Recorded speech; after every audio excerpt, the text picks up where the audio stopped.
Video log. DAY 1 to 8 hours 14 minutes and 37 seconds. The camera lens is foggy for a second, then wipes clear. A young man's face, early 20s, fills the frame. He's grinning, a little out of breath, with beads of sweat on his forehead that catch the morning sun. Behind him, a vast expanse of rolling mountains, draped in a thick blanket of green, stretches to the horizon under a piercingly blue sky. Okay, test, 1, 2, he says, his voice full of energy. Mic check, camera check, sanity, pending. He laughs, a genuine, unburdened sound. This is it, day 1, the Appalachian Project, official start. He turns the camera around, panning slowly across the breathtaking vista. The sound of a distant waterfall and the chirping of unseen birds fill the audio. Look at this, he says, his voice now a hushed, reverent narration over the view. You just don't get this in a studio. This is the establishing shot of a lifetime. He pivots the camera back to himself. So, for Professor Albright and anyone else watching this for my grade, the thesis is simple. In an age of digital noise, of curated lives and endless scrolling, can you still find something authentic?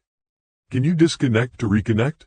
For the next month, he gestures to the pack leaning against a rock, then to the wilderness behind him, is my entire world.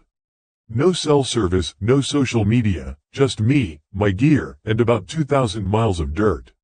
He gives a thumbs up to the lens, his smile wide and utterly guileless. It's gonna be epic. Video log. DAY 1 to 17 hours 32 minutes and 1 second. The camera is set on a small, portable tripod, framing a newly pitched one-man tent next to a gurgling stream. The light has softened into the warm, orange glow of the golden hour. Mike is in the foreground, tending to a small camping stove, stirring something in a pot. First day's trek. Done, he says to the camera, as if it's a confidant. Made about 12 miles, I think. Feet are a little sore, but man, my soul feels clean. That's the only word for it. He takes a deep breath, a theatrical, chest-filling inhale. Smell that? That's not car exhaust and hot garbage. That's just earth. I could get used to this. He looks down at his pot. Dinner tonight is a gourmet concoction of rehydrated chili mac and filtered stream water. Michelin star, right here. He winks at the camera before turning his attention back to his meal. The camera keeps rolling, capturing the quiet domesticity of the scene. The hiss of the stove, the gentle burble of the water, the rustle of leaves in a light breeze. It's peaceful. It's exactly what he came for. Journal entry. Night, DAY 1. Ink smudges slightly on the page. The handwriting is a quick, excited scrawl. Finally here. Finally away from it all. The city feels like a dream I'm glad I woke up from. The silence out here isn't empty. It's full of sounds I haven't heard in years. I walked past a waterfall today that was so loud it vibrated in my chest. I just stood there for 10 minutes, letting it wash over me. No one else around, no one to impress. This is freedom. I think I'm going to make a really good film. Video log. DAY 3 to 14 hours 3 minutes and 52 seconds. The camera is shaky, handheld. Mike is hiking, filming his boots as they crunch over leaves and dirt on the trail. Day 3 update. He pants, a little more tired than on day 1, but still upbeat. Legs feel like jelly, and I think a squirrel might be plotting to steal my entire supply of trail mix. But the view's unreal. He lifts the camera, panning up from his feet to the path ahead. The trail winds through a dense, darker section of forest. Massive, ancient-looking trees form a canopy that dapples the light, making the woods feel cool and quiet. As he walks, the camera focuses on a figure up ahead, sitting on a fallen log by the side of the trail. It's an older man with a thick, graying beard that covers most of his face. He's wearing worn, earth-toned clothes and is methodically whittling a piece of wood with a small knife. "Oh, hey," Mike says, his voice friendly as he approaches. First person I've seen in 2 days. He slows his pace, raising a hand in greeting. The man looks up, his eyes crinkling at the corners as he smiles. "Afternoon," the man says, his voice a low, gravelly rumble. "Good day for a walk." "Sure is," Mike replies, stopping a few feet away. "You heading north or south?"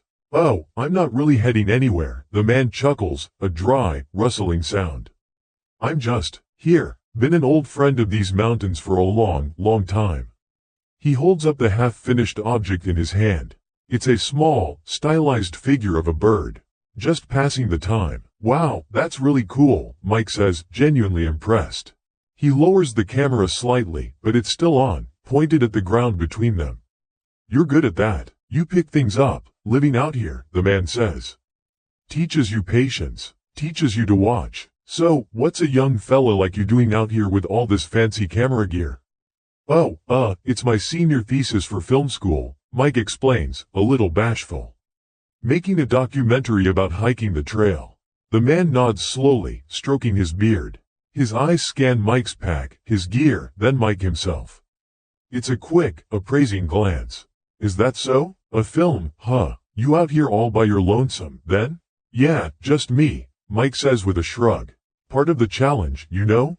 Brave, the man says, but the word hangs in the air strangely. It doesn't sound entirely like a compliment. A lot of folks wouldn't do that. You got a schedule you're sticking to? A certain number of miles you gotta hit each day? Sort of, Mike says, feeling a subtle shift in the conversation. It's a little too personal. Trying for 15 a day, give or take. Hoping to make it to Fontana Dam in a couple of weeks. He doesn't know why he told him that.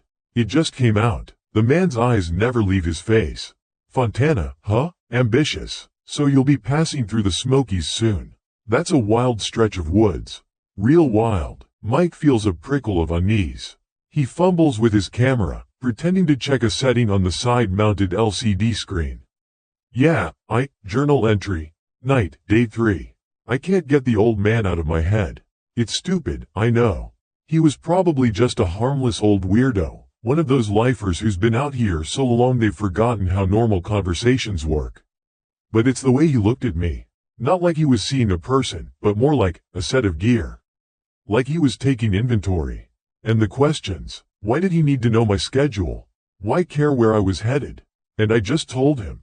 Like an idiot. Fontana Dam. 15 miles a day. I might as well have handed him a printed itinerary. It's probably nothing. I'm just tired. The woods play tricks on you when you're alone for too long. But looking back, there was something in his eyes. Something a lot older and colder than the mountains.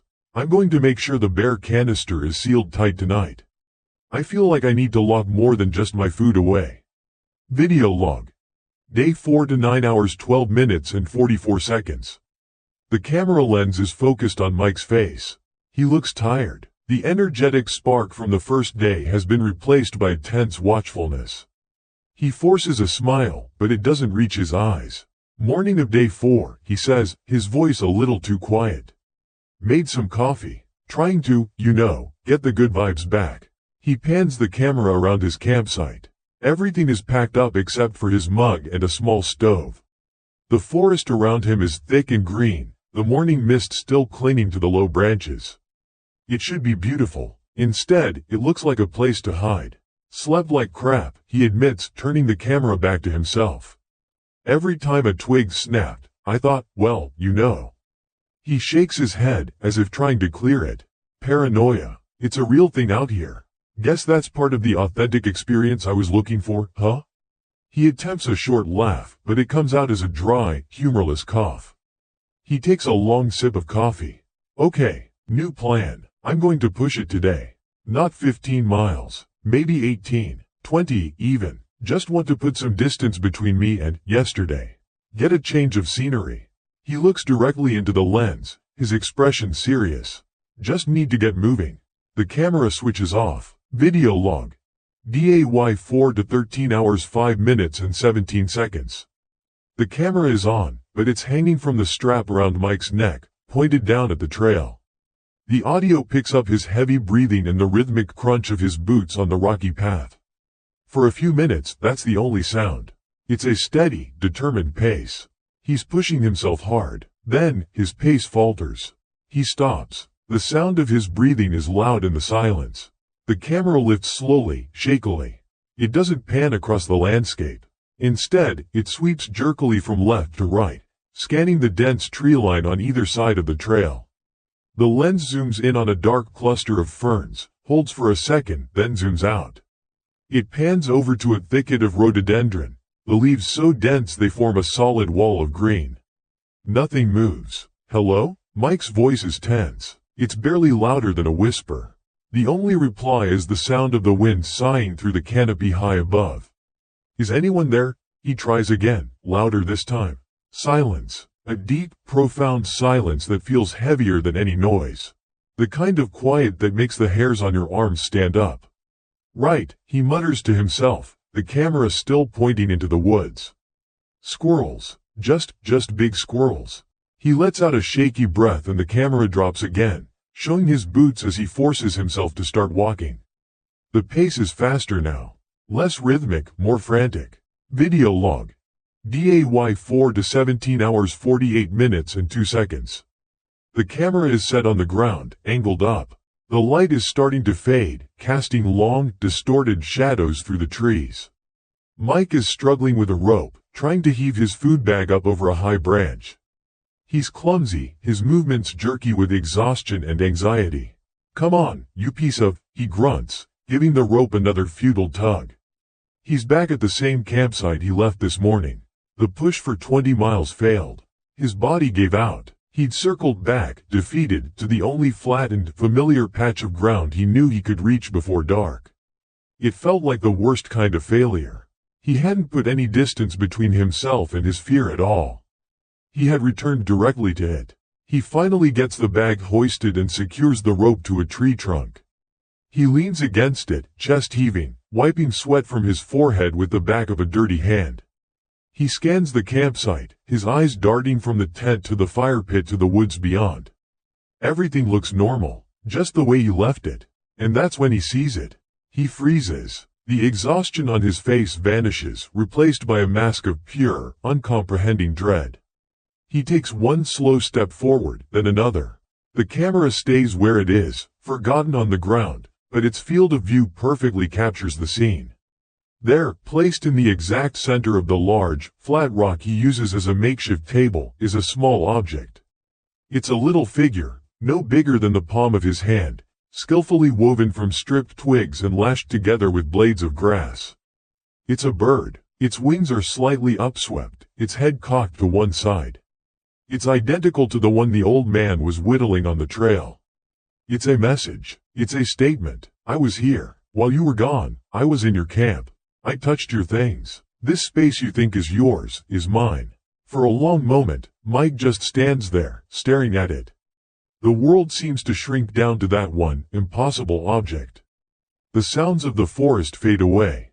All he can hear is the frantic, hammering pulse in his own ears. He's not paranoid. He's not imagining things. He is being stalked. The friendly meeting on the trail wasn't a meeting. It was an assessment. The questions about his schedule weren't conversation. They were intelligence gathering. His breath catches in a sob. He stumbles backward, away from the rock, his eyes still locked on the stickbird. He fumbles behind him, his hand searching for something, anything. His fingers close around the camera on the ground. He snatches it up. The view lurches violently as he brings it to his eye. Video log. DAY 4 to 17 hours 51 minutes and 13 seconds. The image is shaky, out of focus. It finds focus in an extreme close-up of the twig bird. Every detail is sharp now, terrifyingly clear. The careful weaving of the twigs, the precise knot of the grass holding its head in place. It's sitting there so calmly, so deliberately. An obscene little trophy. No, no, no, no, Mike whispers, the audio distorted by his proximity to the camera's microphone. He rips the camera away from the rock and spins around. The view becomes a sickening 360-degree blur of green and brown as he scans the entire perimeter of his camp. He's breathing in short, sharp gasps, on the verge of hyperventilating. "Where are you?" he screams into the woods. The forest offers no answer. It just stands there, silent and immense, watching him. The setting sun paints the underside of the leaves in shades of orange and blood red. The shadows are growing, swallowing the details of the trees, turning the woods into a single, dark, impenetrable wall. He's in a fishbowl, and something is on the outside, looking in. He lurches back towards the rock. With a guttural cry of rage and fear, he sweeps his arm across it, sending the twig bird flying into the undergrowth. It's a pointless, childish gesture, and he knows it. The message has already been delivered. He stumbles back to his pack, tearing open the main flap. His hands are shaking so badly he can barely work the clasps. He starts pulling things out, his sleeping bag, his cookpot, a spare jacket, throwing them on the ground. He has to go. He can't stay here tonight. He can't sleep here. Sleeping would be suicide. The camera is still in his hand, still recording, a panicked, unblinking eye documenting his complete unraveling. He drops to his knees beside his tent, his face pale in the dying light. He brings the lens close to his mouth, his breath fogging it for a second. His voice is a raw, trembling whisper. He was here. Jesus Christ, he was here. He knows where I am. He looks up from the camera, his eyes wide with terror, staring into the gathering darkness that presses in on his small, lonely campsite. I have to get out of here, he breathes, the words barely audible. Right now. So, I had to move. That's probably the most obvious statement anyone could ever make, but at that moment, it was the only thought in my brain. It wasn't a plan. It wasn't a strategy. It was just a command from the most primitive part of my lizard brain. Go. I threw the stick bird. I remember the minuscule, unsatisfying thud it made as it disappeared into a fern bush. For a second, I felt a flash of stupid, hot anger, and then the cold came back, colder than before. Because throwing it away didn't change anything. The message had been delivered. My little bubble of safety, my campsite, my home, had been violated. He was here. He had walked where I walked, touched my things, and left a calling card on the rock I used for my morning coffee. My hands were shaking. I mean, really, truly uselessly shaking. I fumbled with the clasps on my backpack, my fingers feeling like fat, clumsy sausages. I wasn't packing. I was just shoving. Sleeping bag, half-inflated sleeping pad, cookpot with dregs of coffee still in it. It all just got jammed into the main compartment. Order didn't matter. Weight distribution, the thing they drill into you before you set foot on the trail, was a joke. All that mattered was closing the distance between me now and me gone. The camera was still in my hand. It felt heavy, stupid. This whole project, this journey of self-discovery, felt like the most naive, childish idea I'd ever had. I was going to capture the soul of the wilderness. Instead, the wilderness was about to capture me. I clicked it off. I couldn't film this. This wasn't part of the documentary. This was the part where the main character dies. With the pack slung awkwardly over one shoulder, I grabbed my tent. I didn't bother taking the poles out or folding it. I just yanked the stakes out of the ground, collapsing the whole thing into a heap of nylon and aluminum, and started stuffing it under the pack's outer straps. A pole snapped. I heard a sharp crack. I didn't care. The sun was going down fast. The woods were turning from green to shades of gray and deep, bruised purple. They say you should never hike at night on the trail. It's rule number 1. You can't see trip hazards, you can't see the white blazes that mark the path, and it's how you get lost. I knew all of this. But staying still felt more dangerous than walking blind. At least moving was a choice. Staying here felt like I was just waiting for him. Waiting for the old man with the dead eyes to come back and finish whatever inventory he was taking. And so I walked. Or, more like, I fled. The first half hour was pure adrenaline. I half jogged, half stumbled down the path, the badly packed gear shifting and jabbing me in the back with every step. I didn't use my headlamp. I was too afraid the light would be a beacon. I ran on what little ambient light was left in the sky, my eyes straining to make out the dark line of the trail against the even darker forest floor. Every time a branch scraped my arm, I flinched. Every rustle in the leaves beside me made my heart try to claw its way out of my throat. I was an animal, running from a predator I couldn't see. I kept thinking I heard things. A footstep behind me, timed perfectly with my own so I could never be sure. A twig snapping just a little too far away to be my own doing. Was it him, or was it just a deer? A squirrel? My own sanity fraying at the edges? I didn't know. The not knowing was the worst part. After what felt like an eternity, the adrenaline started to fade, replaced by a deep, aching exhaustion in my legs. The panic was still there, but it was a lower, duller frequency now. I had to slow down. I was going to hurt myself, trip over a root and break an ankle, and then I'd really be screwed. The world had gone completely black by then. No moon, just a thick, suffocating darkness that felt like a physical weight. I finally had to stop and dig out my headlamp. Clicking it on felt like setting off a flare. The narrow beam cut a tunnel through the night, but it also made the darkness outside the beam feel even more absolute. I felt exposed, a single, slow-moving target in a sea of black. This is when my brain really started to turn on me. To keep myself from screaming, I started to talk to myself. Just little reassurances. Okay, Mike, you're okay. Just keep walking, one foot in front of the other. You're putting distance between you. That's good, but my voice sounded thin and pathetic in the immense silence of the woods. And that's when I started to hum. It wasn't a conscious decision. It just sort of happened. It was a stupid little tune. A half-forgotten song from an old TV show my mom used to watch when I was a kid. It didn't even have words that I could remember. Just a simple, looping melody. I hummed it under my breath, my own little soundtrack to this horror movie. It was something that was mine. It came from inside my head. He couldn't hear my thoughts, right? So this was safe. This was a little pocket of sanity I could create for myself in the middle of all this madness. The humming helped. It gave my brain something to focus on other than the snap of every twig. The rhythm of the tune matched the rhythm of my steps. Hum step, hum step. For miles, that's all I was. A pair of tired legs and a stupid, repetitive song. I didn't look back. I didn't let myself look back. I just looked at the little circle of light on the ground in front of me and kept humming. Eventually, I had to stop. I literally could not take another step. My body just gave out. My legs were jelly, my shoulders were on fire from the lopsided pack. I checked my GPS. I'd gone about 6 miles. 6 pathetic miles. In the grand scheme of the Appalachian Trail, it was nothing. I was still in his territory. I knew it, but I had no choice. I had to make camp. This time, it was different. I found a small, shitty clearing a good 50 feet off the trail, hidden behind a thicket of rhododendrons. I didn't clear the ground of rocks and roots.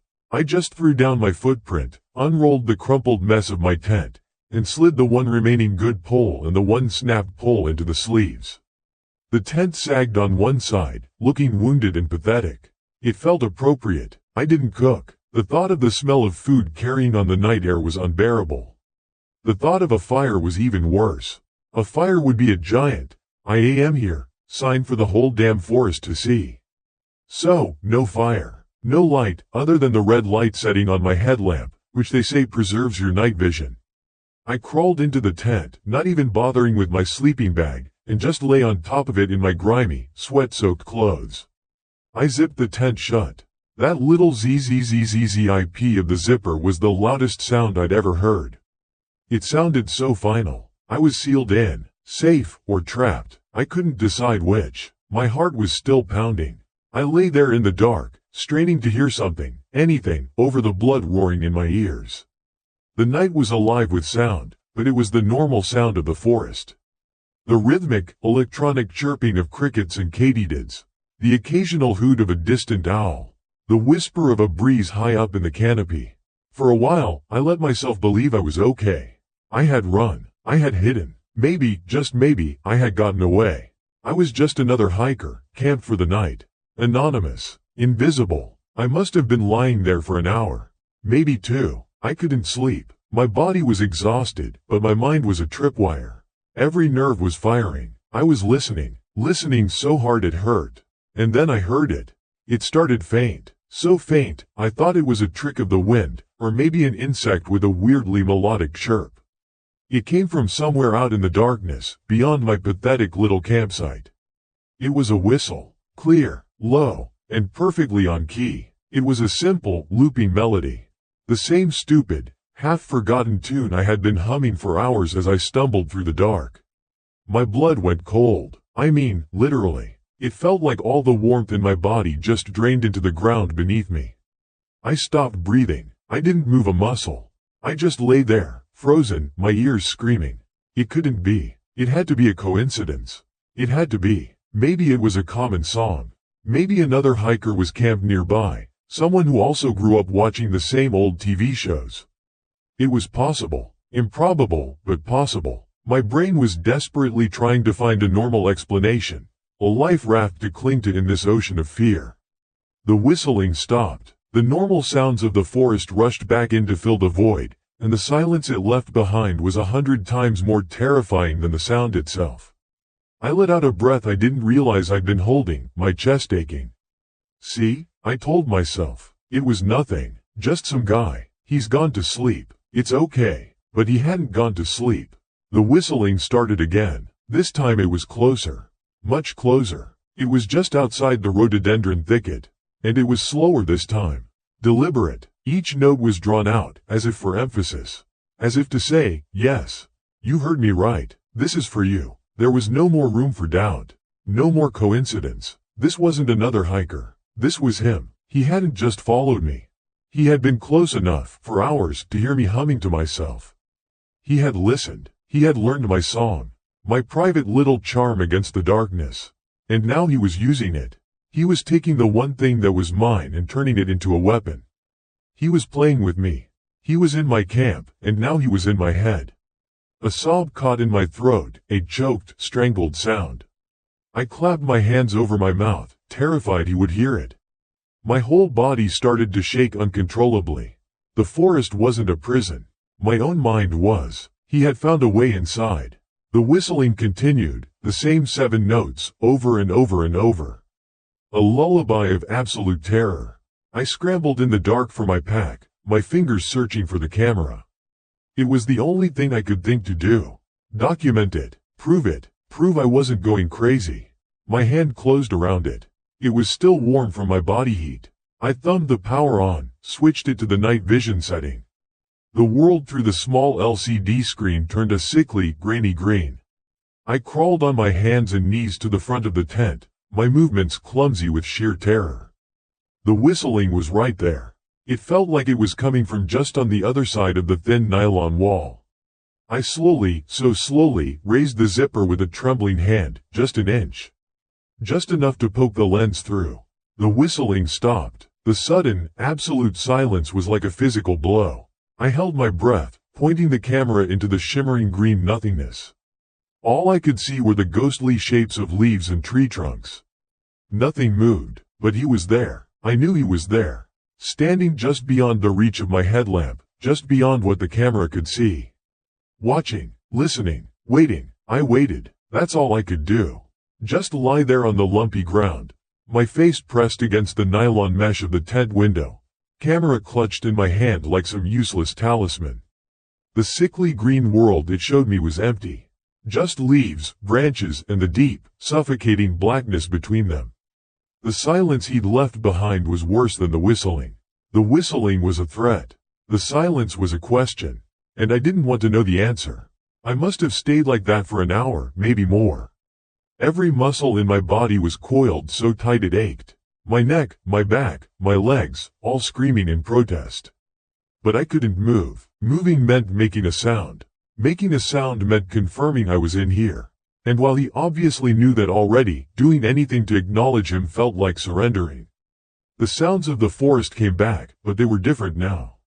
They weren't a comforting blanket of nature noises anymore. Every snap of a twig wasn't a squirrel, it was a footstep. Every hoot of an owl wasn't an owl, it was a signal. The wind rustling the leaves was him, whispering just outside. He had weaponized the entire forest. He'd taken it from me. I didn't sleep. You had to understand, sleep wasn't even on the menu. How could you sleep when you knew someone was out there, someone who had tracked you through the dark for miles, someone who knew the private little song you hummed to yourself to stay sane? He wasn't just following my trail, he was following my thoughts.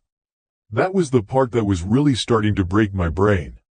It felt impossible. It felt like something beyond just a creepy old man in the woods. When the first hints of gray light started to filter through the canopy, it wasn't a relief. It was just a different kind of terror. The night hid him in darkness, but the day would expose me in plain sight. I had to move, again, but this time was different. Yesterday was about panic. Today was something else. It was a cold, hard, grinding dread. This wasn't a game of get away. This was a game of survive. My body felt like it was filled with sand. My joints grated. My eyes were gritty and burned from staring into the dark all night. I packed with a zombie-like slowness. I was too tired to be frantic anymore. I folded the pathetic, broken tent as best I could. I tried to organize my pack, a futile attempt to impose some kind of order on the absolute chaos my life had become. Before I cinched the main compartment shut, I did a mental inventory.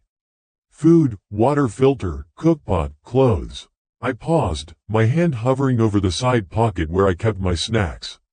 Most of them were just loose bars and bags of trail mix, but there was one particular brand, Power Pro bars, the chewy chocolate chip kind, that I kept in a separate, sealed dry bag.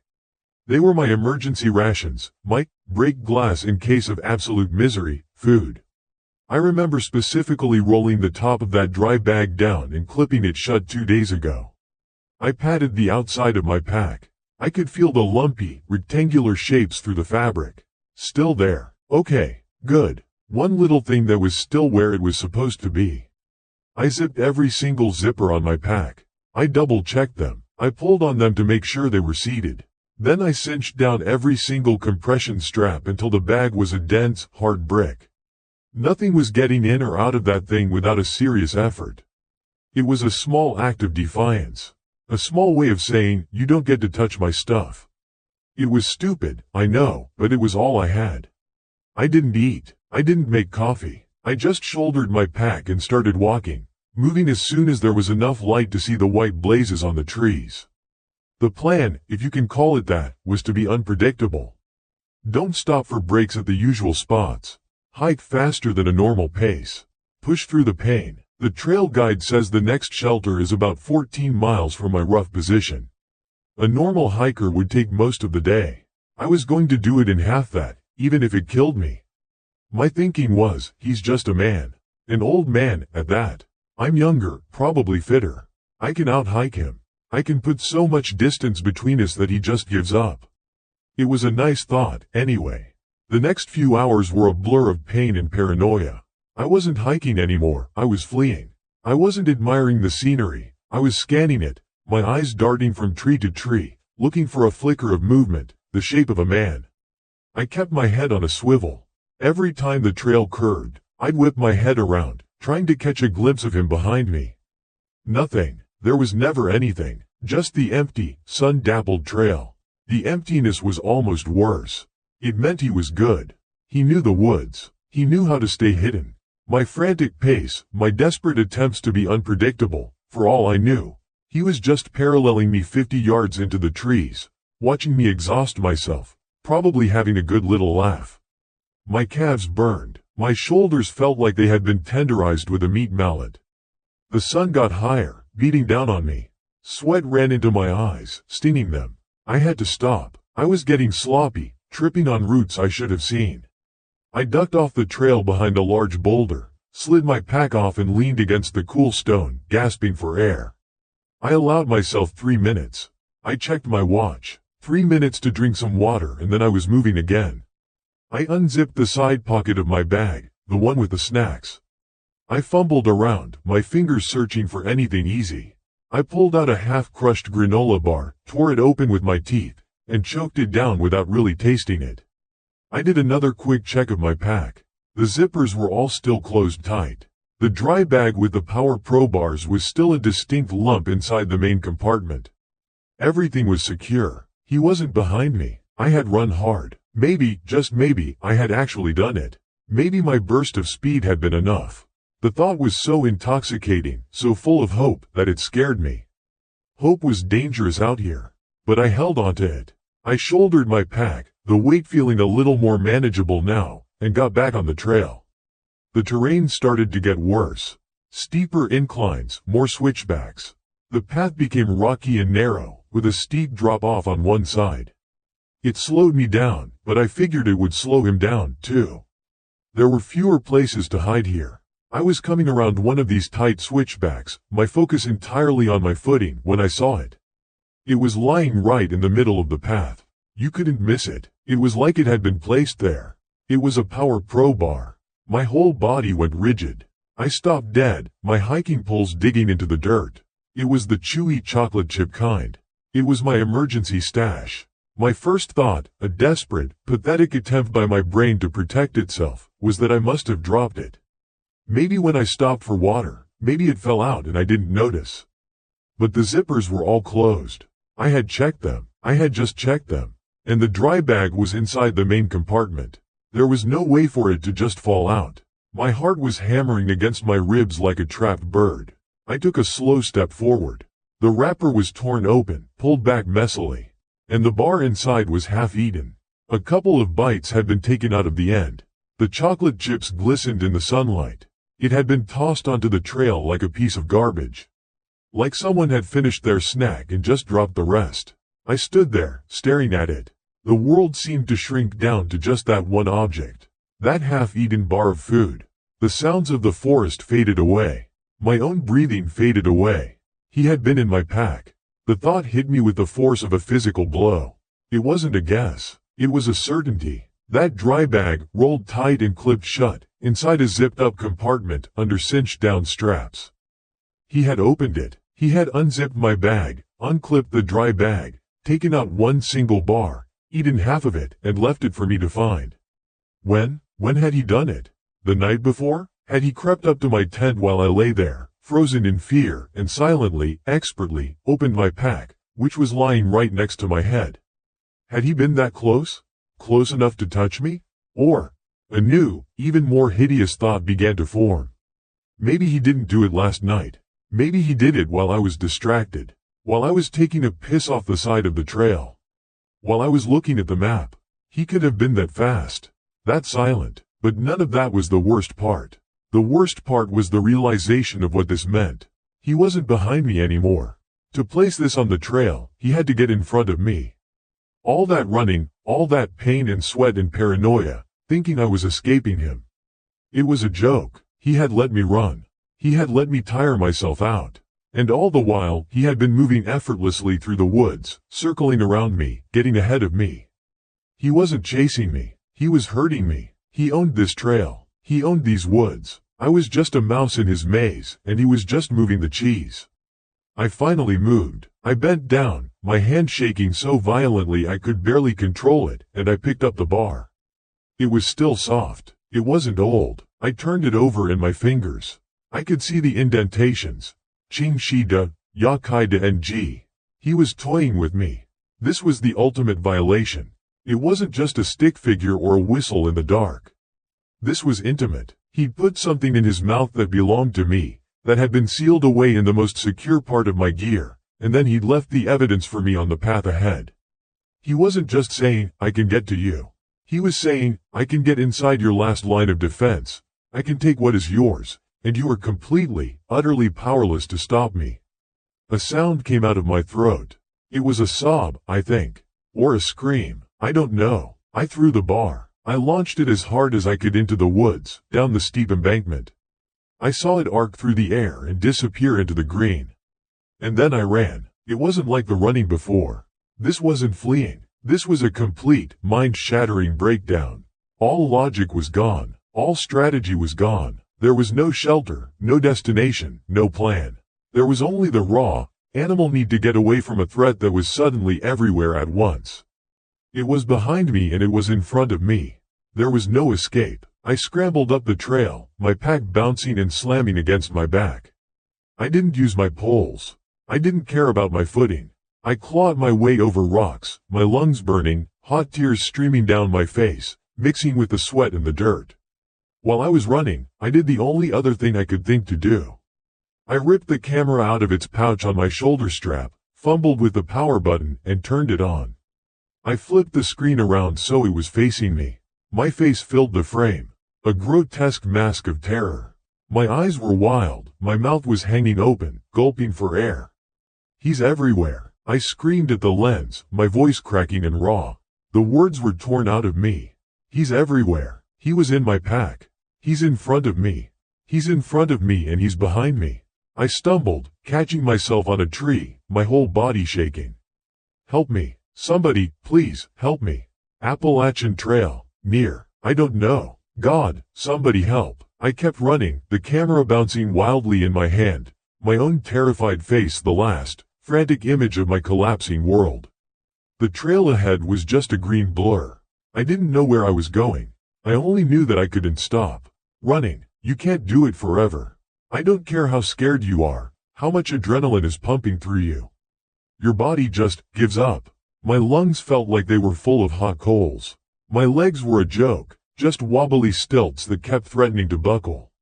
The panicked, blind scramble I'd been on for God knows how long had devolved into a pathetic, stumbling trot, and then a lurching walk. I was just putting one foot in front of the other, my mind a blank hum of pure terror. He's in front of me.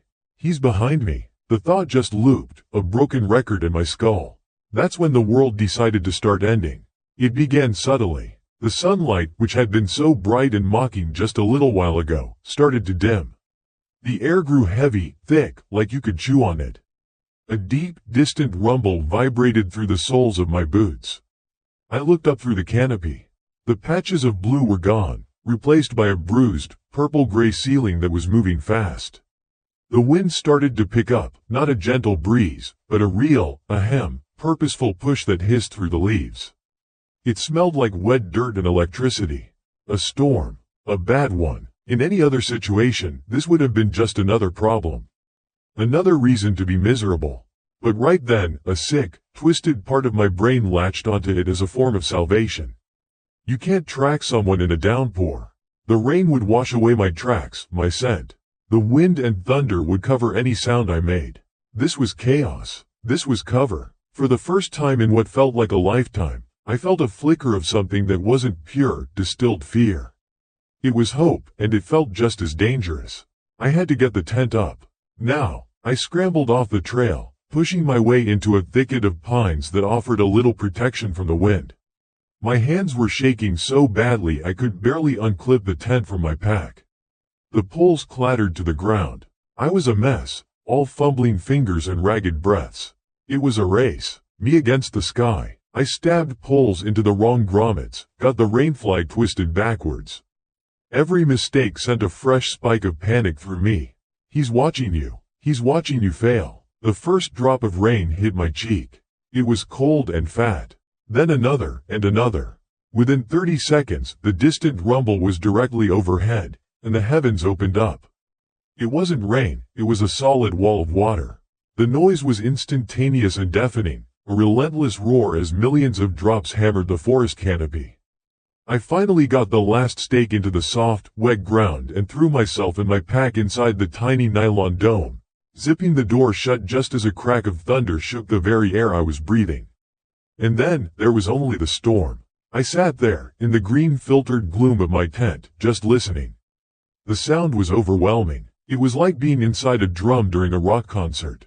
Water wasn't just hitting the rainfly. It was battering it, a constant, violent drumming that vibrated through the thin fabric and into my bones. The wind howled, making the pine branches outside scrape and groan against each other. Every few minutes, lightning would flash, turning my little green world into a stark, overexposed white for a split second, followed by a gut punch of thunder that felt like the mountain itself was breaking apart. I should have been terrified of the storm. I really should have, but I wasn't. The chaos outside felt like a shield. He couldn't be out in this. He just couldn't. No one could. He was an old man, not some mythical forest creature. He'd have to take shelter somewhere. For tonight, maybe, just maybe, I was safe. But I wasn't taking any chances. I unzipped a small pocket on my pack and pulled out the camera. Its little red standby light was a small, comforting glow in the dark tent. This thing had been my companion for weeks. It was supposed to be documenting my journey of self-discovery. A funny thought, now. What a joke. Now, it felt like something else. It felt like a witness. The black box on a crashing plane. If they found me, at least they'd find this. At least they'd have the footage. With trembling hands, I propped it up on top of my backpack, wedging it between a rolled-up jacket and the tent wall. I turned on the night vision mode. The world inside the tent turned a sickly, grainy green on the small flip-out screen. I aimed it directly at the door. I positioned it so the zipper was dead center in the frame. Then I hit record. The little red light stayed on, solid. It was recording. I crawled into my sleeping bag, fully clothed, still soaked from the rain. I didn't have the energy to change. I just lay there, my back pressed against the far wall of the tent, as far from the door as I could get. I watched the door. I watched the little green image of the door on the camera's screen.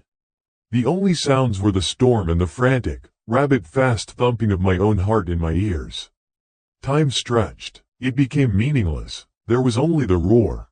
Minutes bled into an hour, maybe more. My shivering eventually subsided, replaced by a cold, deep exhaustion. My eyelids felt like they had weights on them. The constant, percussive sound of the rain was almost hypnotic. Just a little sleep, my brain begged. Just close your eyes for a minute. I almost did. God, I almost did. And that's when I heard it. It was a sound that didn't belong. Amidst the chaos of the wind and rain, the drumming and the howling, there was another sound. It was small. It was metallic. It was methodical. Zzzt. I went rigid. My eyes snapped wide open, locked on the door. Every muscle in my body turned to stone. It was the zipper. I told myself it was the wind. The flap must be loose, rattling the little metal pull tab against the teeth. That had to be it. It was a perfectly logical explanation. My heart didn't care about logic. It was trying to hammer its way out of my ribcage. I held my breath, listening, praying. Zeest. There it was again. Longer this time. And it wasn't a rattle.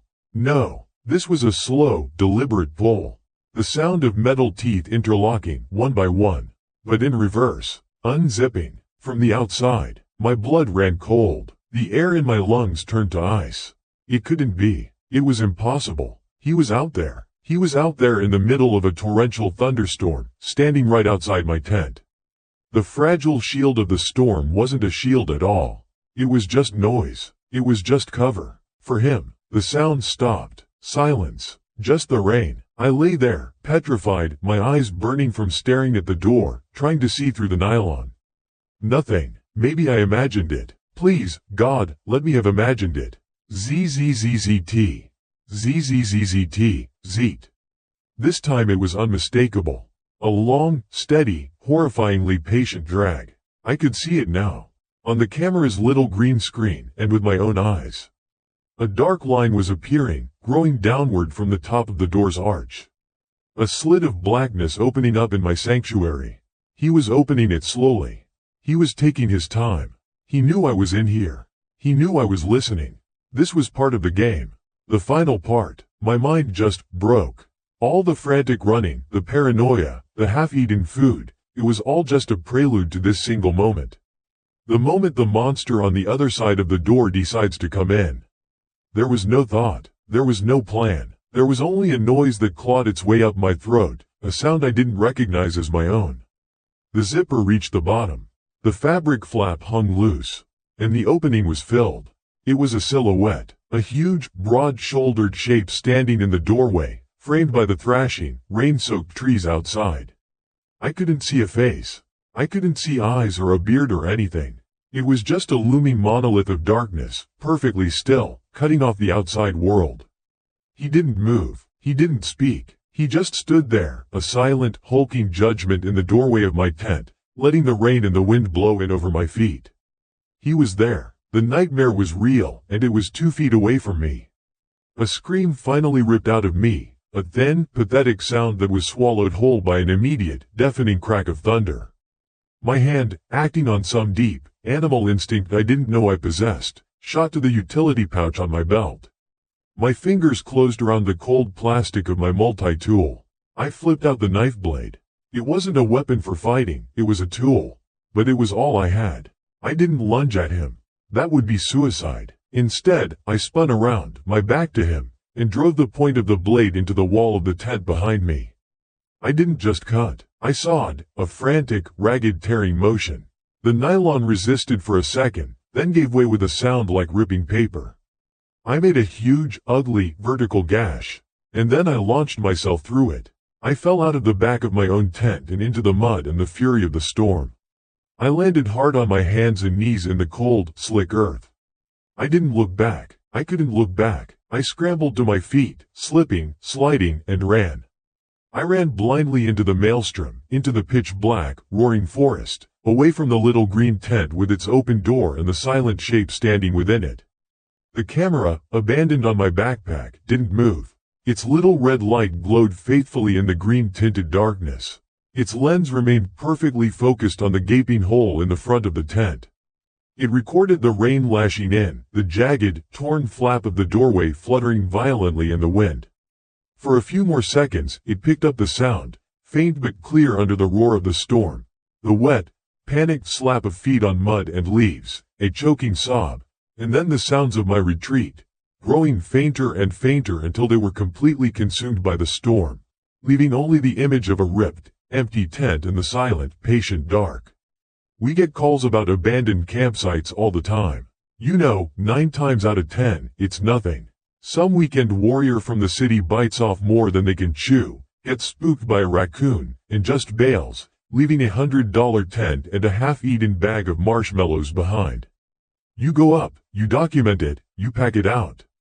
It's part of the job. So when the call came in about a site up on the Blackstock Knob section, I figured it was just another Tuesday. The hikers who reported it said it looked like a bear had gotten to it. That wasn't unusual, either. But when my partner, Henderson, and I got there, something felt off. The tent, a little green dome, was definitely torn. But it wasn't the kind of shredding a bear does. A bear tears things apart looking for food. This was a single, long, vertical slash down the back wall. It was almost neat, like someone took a box cutter to it. And the really weird part? It looked like it was cut from the inside. Inside, it was a mess. A sleeping bag, a backpack, everything soaked from a storm that had rolled through a while back. Henderson found a journal tucked into a side pocket of the pack. Its pages were warped and stiff, the ink bleeding in blue, watery streaks, but it was mostly readable. And I found the camera. A nice little prosumer model. Its battery was dead, but it was sitting propped up on the backpack, wedged in place with a jacket, its lens aimed squarely at the front entrance of the tent. It felt deliberate. It felt like someone had wanted it to be found. We packed everything up as evidence. Standard procedure. You don't assume it's just a scared hiker until you find the hiker. A few weeks went by.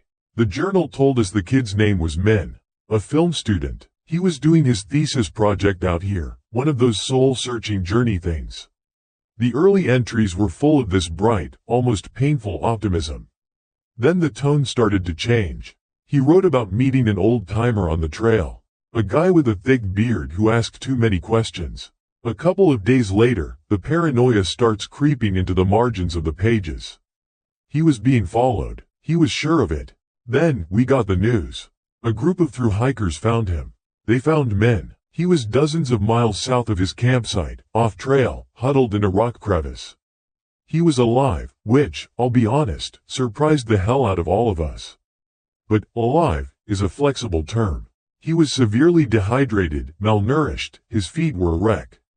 But the real damage was somewhere behind his eyes. He didn't talk, couldn't, or wouldn't. He'd just stare at the wall. If a nurse touched his arm, he'd scream. He survived, I guess, but whatever part of him was Min, the film student, that part was gone. It had been left behind somewhere in the woods. And that's how I ended up with the camera. Henderson dropped it on my desk. Log the footage, he said. All of it. Make a timeline for the report. Have fun. He didn't mean it to be cruel. It was just another tedious job that had to be done. I plugged the camera into a charger, made a pot of coffee, and settled in for a long, boring day of watching shaky footage of trees and someone's feet. The first few files were exactly that. It was him, Min. Young, excited, talking to the lens like it was his best friend.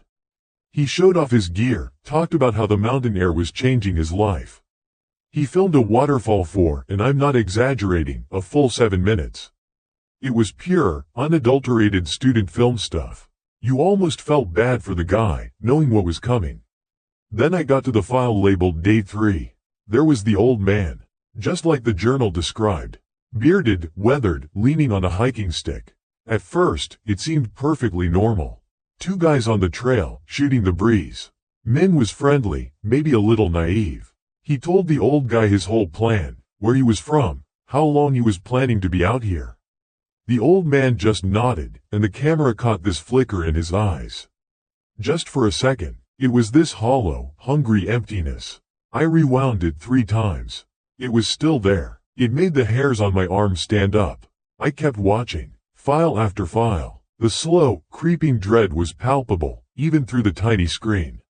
I saw him find the little stick figure on the rock outside his tent. I saw the panic in his eyes as he filmed it, his breathing getting shallow. "This is a joke, right? This has to be a joke," he whispered to the camera. I watched the video where he was supposed to be filming a sunset, but the camera kept jerking back toward the trail behind him. He didn't see anything, but he felt it. I felt it, too, sitting there in my brightly lit office. The feeling of being watched. Then I got to the last file. The file name was just a jumble of numbers. The timestamp was late at night. The screen was grainy, tinted a sickly green from the night vision mode. The camera was inside the tent, pointed at the door, just as I found it. The only sound for the first 10 minutes was the roar of a thunderstorm and this low, frantic thumping that I realized was Min's own heartbeat, picked up by the sensitive microphone. The sound was oppressive, a constant, violent drumming of rain on the nylon. It was a sound that should have hidden everything else. It didn't. I heard it, clear as day. A tiny, metallic sound that did not belong in a storm. ZZZT. I leaned closer to my monitor. It was the zipper. A short, hesitant pull. My own heart gave a lurch. I knew how this ended. I'd seen the ripped tent, but seeing it happen, it was different. Zeest. Longer this time. Slow. Deliberate. I could see the dark line of the opening appear at the top of the zipper's arch, a sliver of pure black against the green. The person on the other side was taking their time. They were savoring it. They knew he was in there, listening. The zipper reached the bottom. The tent flap hung open, and a figure filled the doorway. It wasn't a man, not really. It was a shape, a silhouette against the storm-tossed woods. Big, broad-shouldered, and utterly, terrifyingly still. It didn't move, didn't speak. It just stood there, a block of darkness in the entrance, letting the wind and rain whip into the tiny shelter. A sound tore out of the camera's speaker, a thin, high-pitched scream that was almost swallowed by a crack of thunder. I saw the camera's view shake wildly as Min scrambled, then the sound of fabric ripping, a frantic tearing noise. The view didn't change. It was still pointed at the open door. But the sounds changed. I could hear a fall, a grunt, and then the wet, slapping sound of someone running for their life. Their panicked sobs getting fainter and fainter until the roar of the storm was the only thing left. The camera kept recording. For another 30 seconds, all it saw was the empty, ripped tent, the open doorway, and the silent, patient dark. Then the battery died and the screen went black. I sat back in my chair, the silence of the office pressing in on me. My coffee was stone cold. I took a deep, shaky breath. So that was it. Some psycho on the trail. A terrible, random act of violence. It was horrifying, but it was explainable. I started typing up my report. It was a straightforward, if disturbing, case. But something kept nagging at me. Something about that first video. The waterfall. It was bugging me. It was probably nothing, just my mind playing tricks on me after watching that last clip. Still, you don't ignore that feeling in this job. On a whim, I closed my report and opened the video file from day one again. There was Min, grinning into the camera, the waterfall roaring behind him. "Can you believe this?" he was saying. "It's like something out of a movie. So pure, so untouched." I watched him pan the camera across the scene. The rushing white water, the mossy rocks, the dense wall of trees on the far side of the gorge. Untouched. I was about to close the file when I saw it. I paused the video. My cursor hovered over the zoom tool. It was probably a trick of the light. A shadow that looked like a person. It had to be. This was day one, the first day. He hadn't even met the old man yet. I clicked. The image pixelated as I zoomed in, pushing the digital magnification to its limit. I fiddled with the brightness and contrast sliders. The dark, messy shapes of the forest resolved, and my blood went cold. I mean, genuinely, physically cold. It felt like someone had dumped a bucket of ice water down my spine. It wasn't a shadow. Standing behind a thick poplar tree, half hidden in the deep shade of the woods across the gorge, was a figure. It was unmistakable. The broad shoulders, the posture, and though the pixels were blurry, I could just make out the shape of a thick, dark beard. He was just standing there, motionless, watching. The chance meeting on day 3 was never a chance meeting at all. The friendly old hiker was a phantom, a lie. This wasn't a random encounter that turned ugly. This was a hunt, and Min had been the prey from the very first moment he stepped onto that trail, so full of hope, filming a waterfall. He never had a chance. He was never on a journey of self-discovery. He was walking into a trap that had been set for him before he even knew it existed. I stared at the screen for a long time. Then I deleted my entire draft report and started over. I knew how it had to end. Final entry, case file 734-at. The encounter recorded on the victim's camera on day 3 was clearly premeditated. New evidence from footage taken on day 1 confirms the subject was stalking the victim from the outset of his journey. The identity of this individual remains unknown, and his physical description is consistent with anecdotal accounts related to several other unsolved disappearances along the Appalachian Trail in this sector over the past decade. Case remains open.